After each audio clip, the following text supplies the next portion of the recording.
توبہ کسے کہتے ہیں، توبہ سے مراد کیا ہے؟ جی دیکھیں، اللہ رب العزت کی رحمت بخشش کے جو ہیں وہ بہانے تلاش کرتی ہے، اور رب تعالیٰ بندوں کو بخشنا چاہتا ہے. جیسا کہ اللہ پاک نے آزمائش بھی رکھی ہے، سزا اور جزا کے معاملات بھی رکھے ہیں، لیکن اس کے ساتھ ساتھ بخشش کے اسباب بھی پیدا فرمائے ہیں. رب تعالیٰ نے چونکہ بندوں کے لیے آزمائش رکھی دنیا میں، تو پھر ظاہر ہے کہ گناہ بھی ہوں گے، اور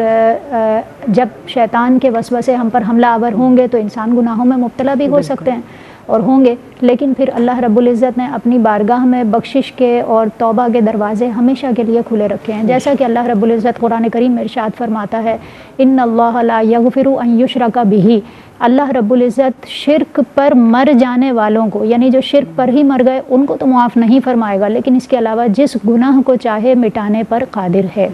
تو رب تعالیٰ اپنی رحمت سے جب چاہے اپنے بندوں کو معاف فرما دے اور ان کے گناہوں کو مٹانے پر قادر ہے، اور اس کی رحمت اس معاملے میں اور بلکہ ہر معاملے میں وسیع تر ہے کہ رب تعالیٰ چاہے تو اپنے بندوں کے گناہوں کو مٹا سکتا ہے، وہ چاہے کبیرہ گناہ ہو چاہے صغیرہ گناہ ہو. بہرحال رب تعالیٰ کی بارگاہ سے کبھی بھی مایوس نہیں ہونا چاہیے.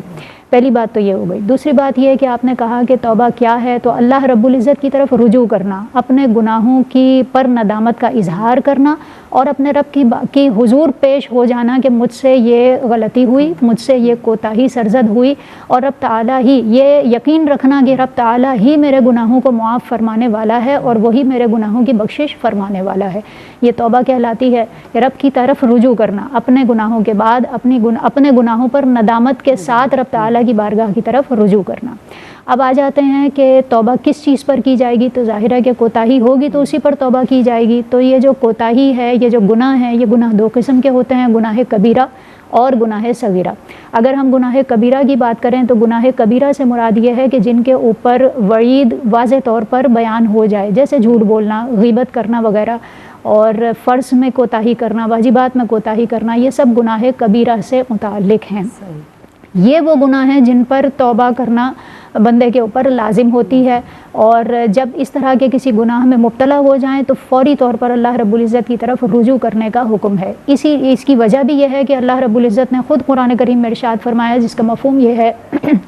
کہ بندے سے جب گناہ ہو جائے تو وہ اپنے گناہ پر فوری طور پر اللہ کی بارگاہ میں ندامت کرے، تو اس کی توبہ اللہ رب العزت قبول فرماتا ہے کہ جس سے گناہ ہونے کے بعد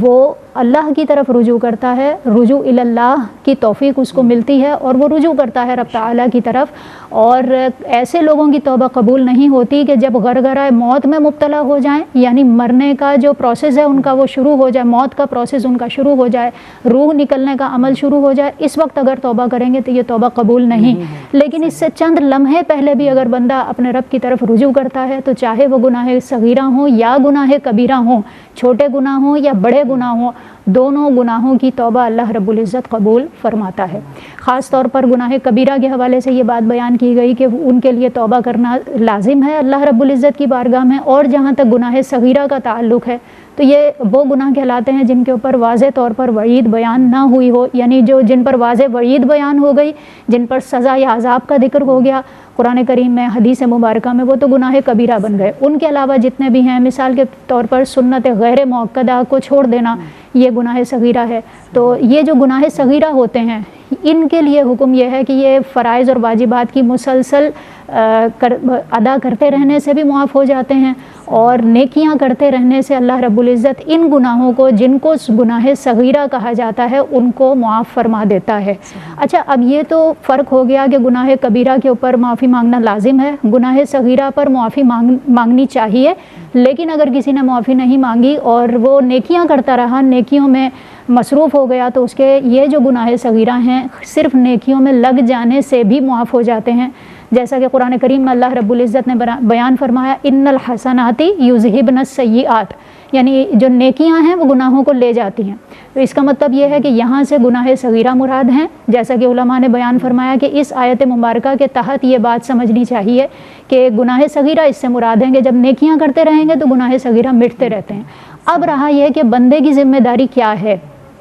فرق تو یہ ہو گیا گناہ کبیرہ اور صغیرہ کا، لیکن ایک انسان کی، ایک بندے کی ذمہ داری یہی ہے کہ وہ جب توبہ کرے اللہ رب العزت کی بارگاہ میں تو اپنے سارے ہی جرموں سے توبہ کرے، اس فرق کو کیے بغیر کہ کون سا گناہ صغیرہ تھا اور کون سا گناہ کبیرہ تھا۔ ہر گناہ کی معافی مانگنی چاہیے، اور توبہ کرتے ہوئے خاص طور پر گناہ کبیرہ کی تو توبہ کرنی ہی ہے، لیکن اوور آل اپنے گناہوں کی معافی مانگنی چاہیے۔ ایک بات یہاں پر اور عرض کروں گی کہ گناہ کبیرہ اور صغیرہ کا فرق تو ہم نے کر دیا، لیکن اگر گناہ صغیرہ پر بار بار اصرار کیا جائے تو یہ پھر گناہ صغیرہ نہیں رہتا بلکہ یہ کبیرہ میں شامل ہو جاتا ہے۔ تو اس کا مطلب یہ نہیں ہے کہ اگر ہم نے یہاں فرق کر دیا ہے کہ گناہ کبیرہ وہ ہیں جن کے اوپر واضح طور پر حکم آ جائے یا اس کی وعید بیان کر دی جائے تو وہ چھوٹا گناہ بس چھوٹا ہی ہے، تو اس کو چھوٹا سمجھ کے کرنے والا گویا کہ اب یہ گناہ کبیرہ ہی کر رہا ہے۔ تو اگر ہم بچنے کے اعتبار سے بات کریں گناہوں سے تو پھر تو سبھی گناہوں سے بچنا چاہیے۔ توبہ کی بات کریں تو گناہ کبیرہ پر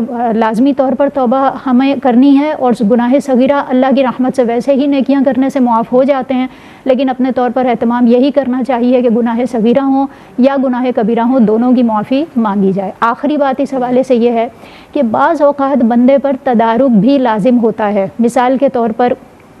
ایسے حقوق کے جو یعنی اللہ کے حقوق سے تعلق رکھتے ہیں، مثال کے طور پر نماز چھوڑی ہے کسی نے،